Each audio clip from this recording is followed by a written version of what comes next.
Alright, in the previous lesson we refined the hair and it wasn't quite perfect yet. It looked a little bit like this, at least it did for me, and I went ahead and spent a little bit more time cleaning it up. You can do that on your own time if you want to, but we're going to continue on. We're going to add some typography. Obviously the event details are important, as well as maybe some images, and perhaps let's change the background from purple to something that fits a little bit better. So what we're going to do now, I'm going to hit the letter T to get my type tool. I'll click once in here and I'll start typing in. In this case, I've already got my details, so I'll copy this. We'll pretend like this guy's name is John Singer. Oops. So I'll click in here, Command V to paste, Enter to commit my layer. And the reason why is when this is still selected after I've pasted it, if I try and hit the letter V tool, V to get my other tool or any other tools, obviously those are all characters, so none of my shortcuts work when I'm inside of the text here. So I'm going to hit Command V, I'll hit Enter on my 10 keypad, or I can click on this little check mark up here to now commit that text. And now I can use any shortcuts I want. In this case, I hit the letter V to move it around. Remember that shortcut Command T to do the free transform, and this will let me scale it up. Now, if you get tired of having to hold the Shift key to keep it in perspective, to keep the ratio, how it's supposed to be, you can come up here and click on this little link icon between the width and the height. I'll click on that. And now, no matter where I scrub or drag, it'll stay the same perspective without skewing it. I can also scrub right here on the W, on the width and the height, to make this bigger or smaller. But in this case, I just want to drag it a little bit larger. And I'm just going to stick with Helvetica for this font. Quick side note, now this is with the whole course as a whole. If you want to become a great graphic designer, you need to keep studying, keep learning everything you can. So what I thought I would show you is this movie Helvetica, right? You can rent it on Amazon or buy it from Amazon.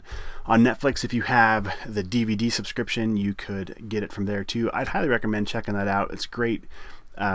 Great little documentary about the font Helvetica, where it came from, and some designers love it, some designers hate it, but it's worth knowing whatever you decide to choose in your design, why you chose it, not just throw it out there. So what we're going to do now, I hit T to get my type tool again, and I'm just going to click right between that space, click and drag. I'll hit return to put this on 2 lines, and now what I'm going to do is hit Command A to highlight all of it, and now Command Option, and then the up or down arrow keys changes what we call the leading.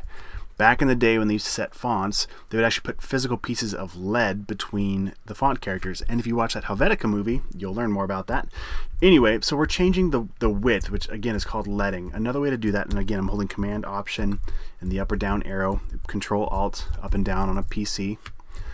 I can also open up my type window. If I go to Window and down to Character, it adds that little shortcut here to my menu bar, and you can see we can change the font, the size. Right here is our leading. So with this guy selected,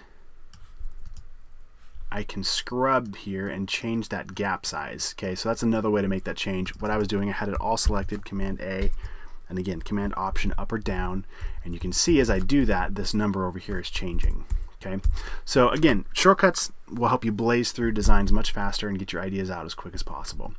I also have right here, I typed it out lowercase, but I hit Command Shift K to toggle on this all caps. So I want this to be all caps. Once I get my change where I want it, I'll hit Enter. And now I hit Command T. I want to scale it up a little bit. Now let's pretend like this guy is super famous and everybody knows him.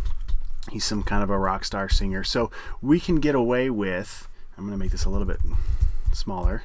And now if I hold down Shift, it goes by a factor of 10 right here. So if I hold down Shift and go up and down, it's 20, 30, 40, 50, 60. Okay, it goes faster. Or I can take my finger off of Shift and go basically 1 point at a time.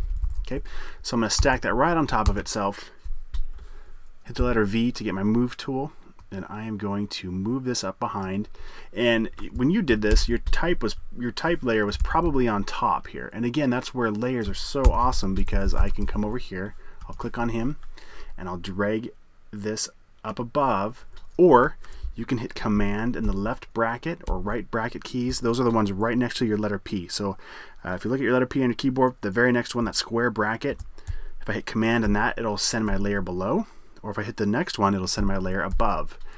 If I come over here to layer, and let's find that arrange down here, this is what I'm doing. These are those shortcuts, okay, to move those layers up or down.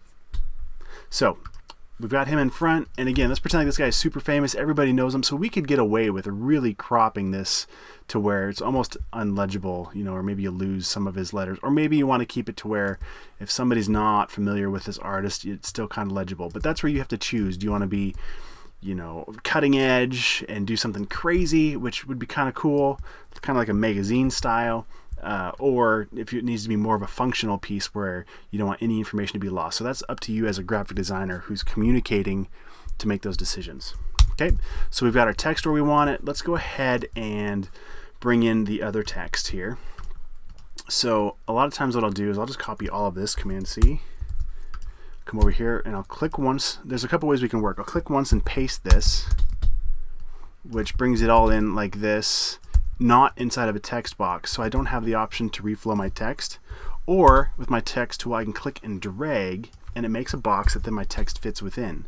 So the reason why that would be important is, let's say this is bigger,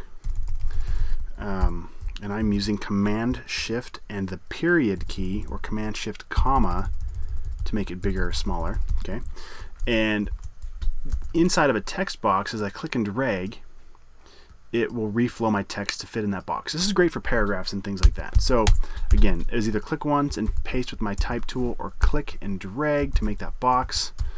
Okay, and these are all little things we'll learn more as we go, but just so you know what I'm doing, delete that. Okay, so here we've got the details. Now here's where you would not want the details to hide behind his shoulder, otherwise people won't show up on time. So we need to find a creative way to enclose this information and bring it in front.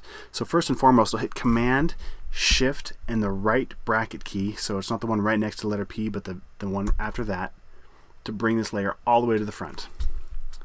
Again, that was under Layer, Arrange, Bring to Front. That's what I did. Okay, so we've got it all the way in the front, and we've got our type in here, and we're going to use the same font, Helvetica.